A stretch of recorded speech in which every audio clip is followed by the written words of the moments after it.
I'm Eric Larson, and I'm the Water Supply Specialist for the Montana NRCS Snow Survey Program. Accuracy when surveying a snow course is very important. You can imagine a tenth or 2/10 of SWE in error while measuring the snow course can equate to a huge amount of water over an entire watershed. And it not only affects the current measurement, but when you go to compare the current measurement to historic data, you can see a lot of issues with inaccurate data. In terms of snow course layout and where to sample, every snow course is slightly different. Some snow courses are straight transects through the forest, kind of wide open, points that are equally distanced from one to the next.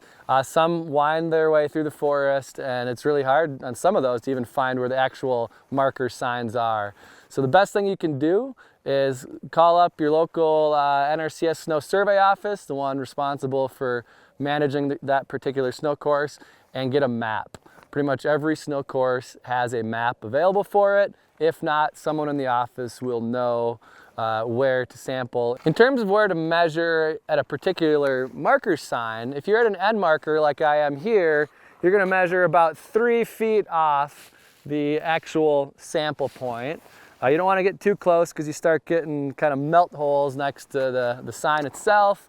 So 3 feet out on these. In terms of other sample markers, it's just kind of particular to each sample. If it's a straight transect through the forest, you want to draw a line from this endpoint to the next endpoint, and where each one of those individual marker signs intersects the line between those endpoints, you sample right there.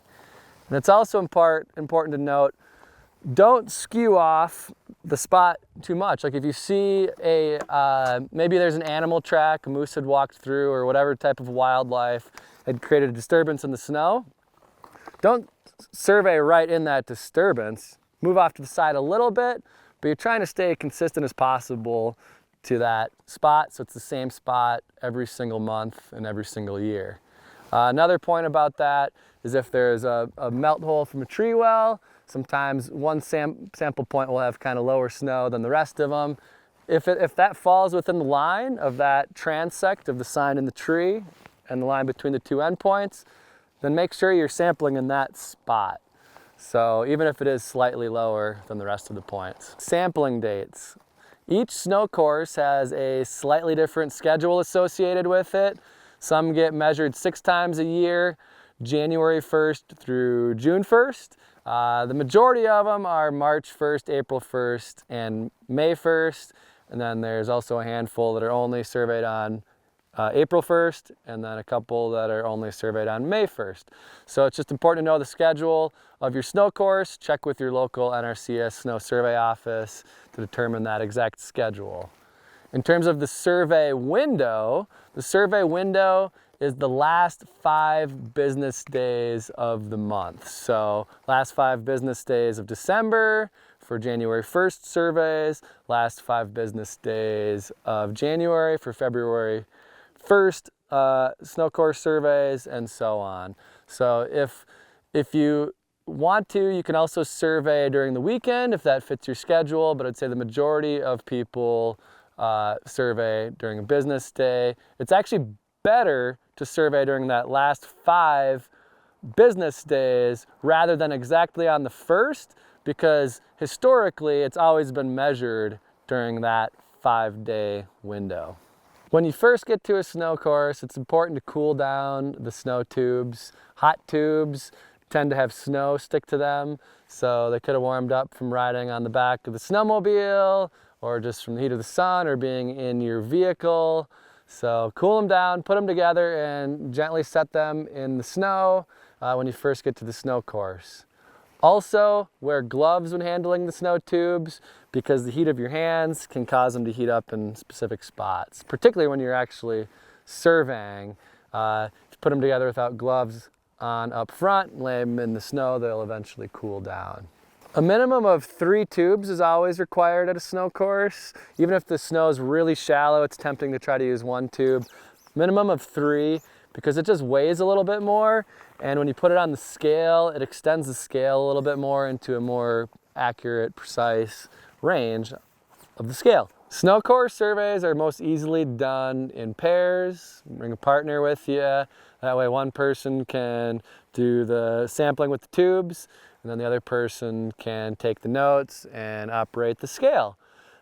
One of the first steps here before we get started with sampling the snow course is to fill out the top of the snow note form. Fill out the name of the snow course, the date, the time that you're starting to survey, and then also the drainage basin that you are currently in. It's important to make a plan as you approach a snow course and the individual sample points. You don't want to be tracking all over the spot that you're going to be sampling. So just approach from the side, and as if you go up to your next point, go off to the side and then come into each sample point individually so you're not going right down the middle and tracking the whole thing up. Sampling, just reach out to the side, or if you need to, you can orientate yourself to go in between the skis too.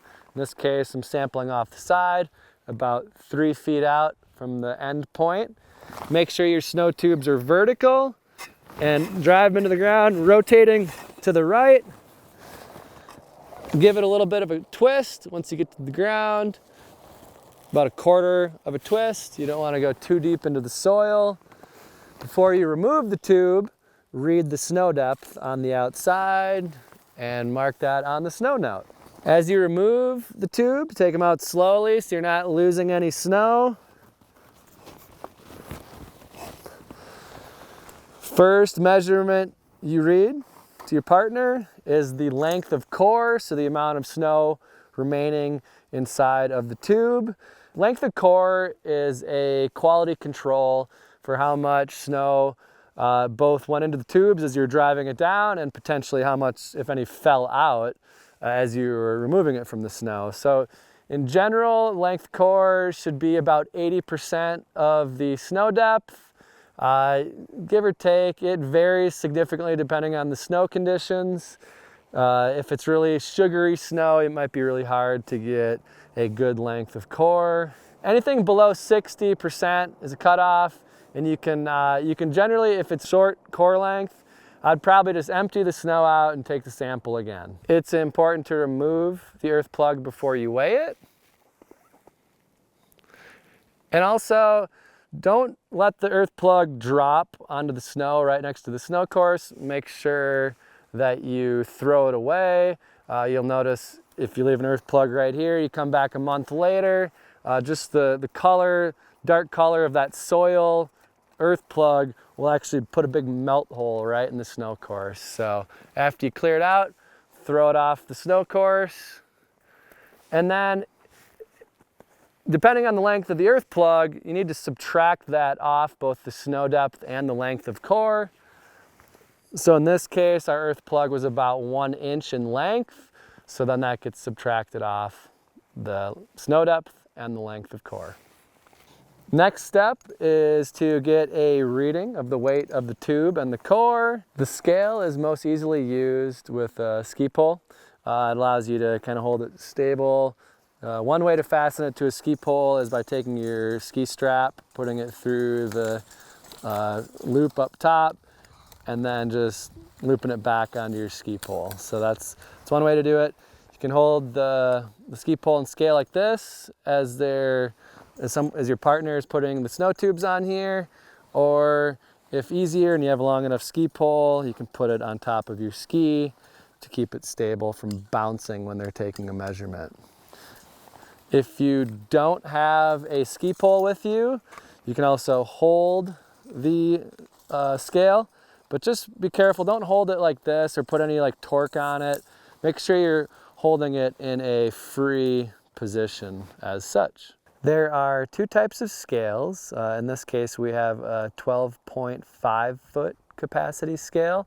There are also 20 foot capacity scales.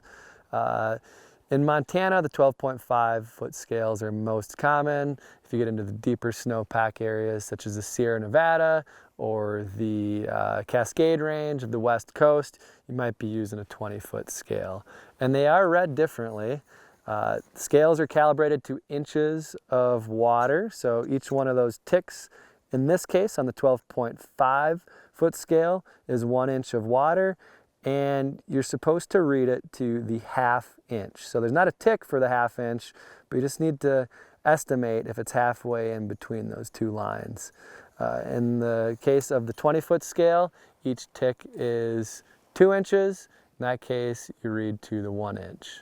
Next step is to weigh the tubes.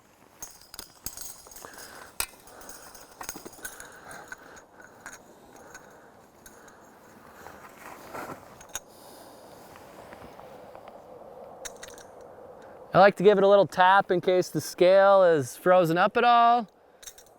Let it settle out at a certain number. And we are right at 42. So we write 42 down in the notebook. Now I can clear the snow out of the snow tubes. And I have my thread protector on this top section so I can hit it on my skis and release the snow from the tubes. Verify that all the snow is out of the tubes. We need to get a tare weight of the snow tubes.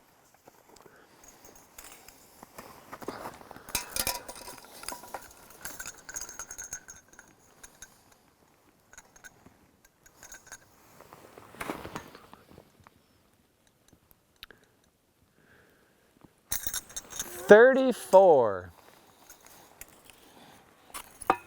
So the water content of the snowpack is 42 minus 34, so there's 8 inches of water in the snowpack. The snow course, it's important to make notes about missing signs, trees across the snow course, other issues that might be affecting the sampling or telling you where to sample.